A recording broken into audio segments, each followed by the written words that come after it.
Hello guys, good morning. Totoo ba to guys? Nakita ko 9 pesos lang ang bigas. Nakamura naman. Di sa akin to na video guys ha. Panoorin nyo to. Di ako nagsisinungaling. 9 pesos lang talaga. Tingnan nyo to. Totoo ba ka to? No, dinurado siya oh. 9.50 lang ang isang kilo.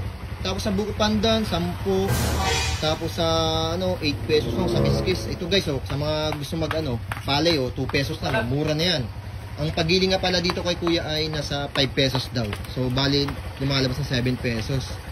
Swerte ni kuya oh, may siya, 2 sako. Pati yung asukal pala nila dito guys oh, magkano po kuya ang asukal po dito? 5 pesos na lang po 1/4. 1/4?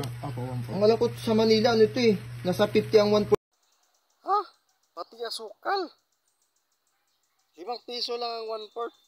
20 pesos yung isang kilo. Totoo ba to? Saan kaya to? Ang ganda dyan ah. Bakit kaya mura? Sa Pilipinas ba to? Hindi ito Tagalog eh. Siguro Pilipinas siguro.